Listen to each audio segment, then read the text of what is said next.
สบายดีพี่น้องสบายดีFC บางเพลงประสุดสุดบนเด้อวันนี้ก็มาส่งสการสามียายเตี้ยเอาหรือเอาแพงซื้อเพิ่นเอาเผ็ดพี่น้องส่งสการเพิ่นครั้งสุดท้าย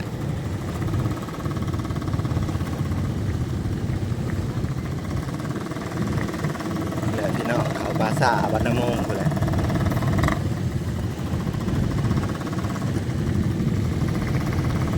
แดดฮ้อนมื้อนี้ปกติหนาวมา2-3 มื้อมื้อนี้มาแดดมา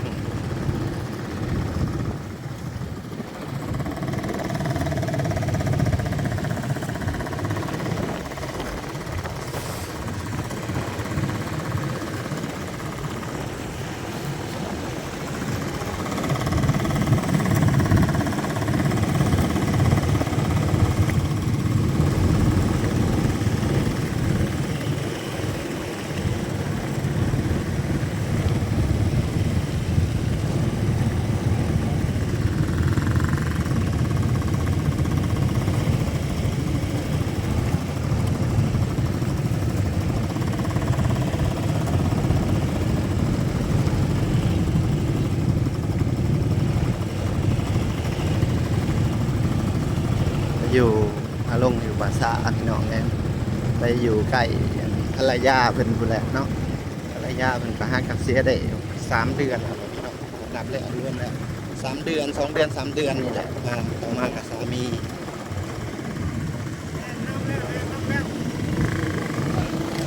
โอ้ยังคือแล่นน้ำบาดนี่ปาโถงัวคือตื่นแล่นน้ำบาดนี่คือเป็นแนวนี้ตัว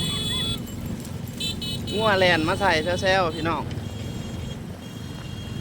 ยังคือเป็นแนวนี้อันนี้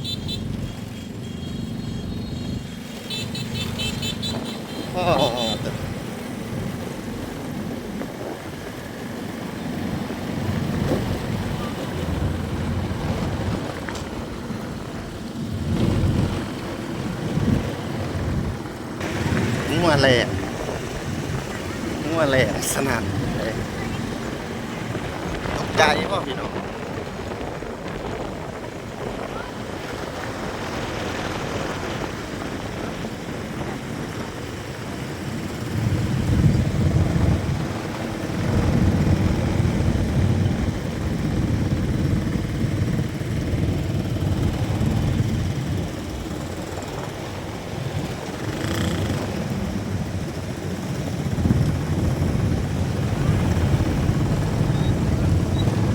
พี่น้อง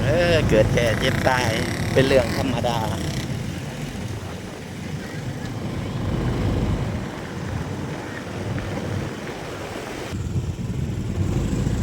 แห่ไปแต่พี่แล้วพี่น้องมานี่ใกล้ฮอดปราสาทเลย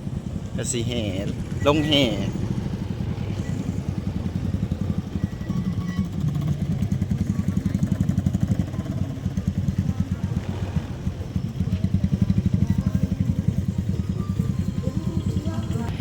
เลยพี่น้องเจตู้เย็นห้อนขนาดเลยเพิ่นว่าหน้าแดงตาดำ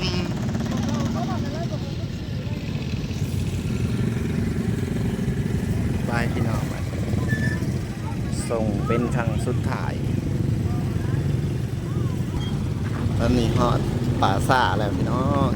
ทางเขาปราสาทบ้านน้ำมงปราสาทมีบ้านบ่าวแพงยังจูดใส่ปราสาทด้วยพี่น้องก็คือทางฝั่งไทยเนาะเพิ่นมีหอพระเมมเฮาศพทางบ่าวแพงยังทางบ้านบ่าวแพงนี่สีซ้ำประเทศไทย40 ปีที่แล้วเลยใช่ปราสาทพี่น้อง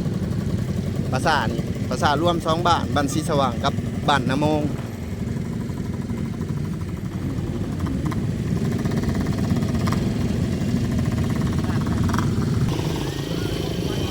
คนแห่มาหลายพี่น้อง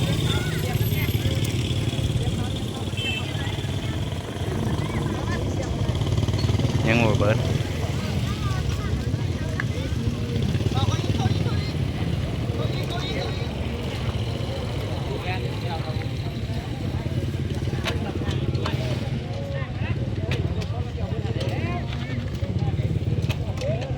เข้าปราสาทแล้ว มาหอดปราสาทอะไรพี่น้องเพิ่นก็ทำพิธีตามหลักศาสนาพุทธ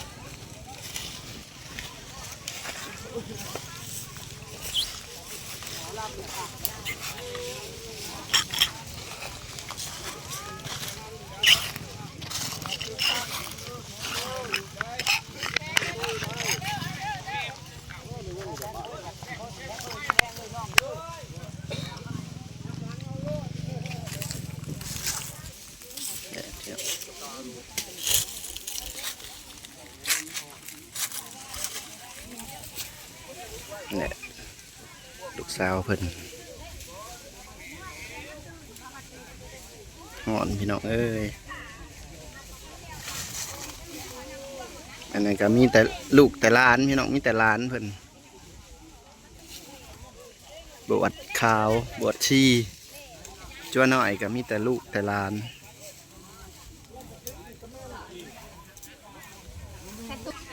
ไก่กันเลยพี่น้องกับยายเตี๋ยยายเตี๋ยก็อยู่ในหันแหละพี่น้องบอกยายเตี๋ยบอกเมียเพิ่นอยู่ไก่กันเลย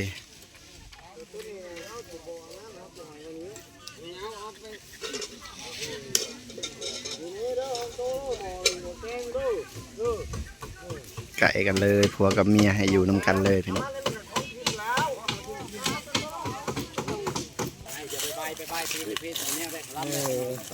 อุ้ยไข่ไก่ป่าอุ้ยหางไก่ป่าตัวอยู่นี่โอ้เลี้ยงไก่ ไข่ไก่ป่า ตามที่ได้มองตะไคร้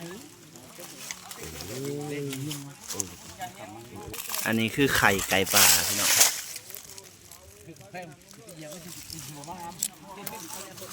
ไก่ป่า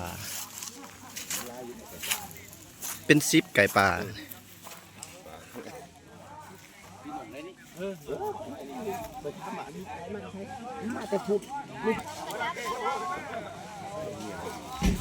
เด่นน่ะนะฮะนะบ่ได้นี่น่ะนี่จุดลูกชายเพิ่น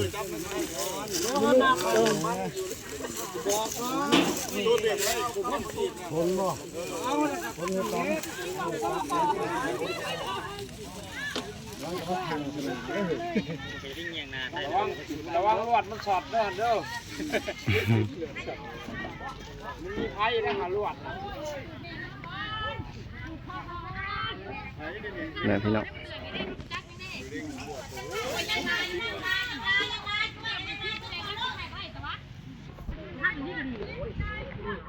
เต็มจุดแล้วนี่เข้าใจแล้วโอเคบ่มาเพิ่งอนุโมทนาโนไปกันโน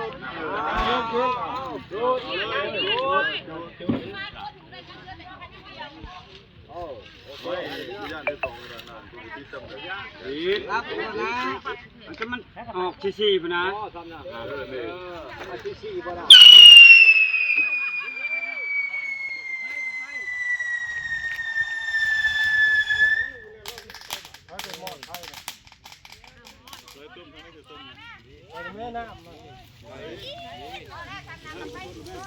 จงขับไปฮอดมันนั่นละก่อนฮอดคือรถไปมาโซแล้วพอแล้วมาส่งสการครั้งสุดท้ายพี่น้อง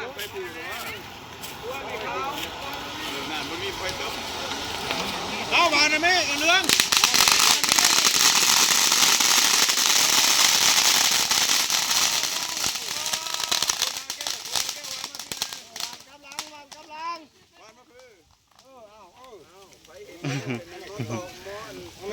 เสียงหลอดให้ลามเลยเอ้าไฟคือลามเรียบร้อยพี่น้องเลยส่งสการไปเลยชัวมือเสียงหักซากไผ่ขังนะโอเคพี่น้องว่าแพงกัน10ขอปิดคลิปซัมนี้เด้อถ่ายให้เบิ่งซัมนี้แหละพี่น้องเลยสบายดีมาส่งสการพอเพชรครั้งสุดท้ายหรือว่าเอาว่าแพงเอาเพชรพี่น้องครั้งสุดท้ายสบายดี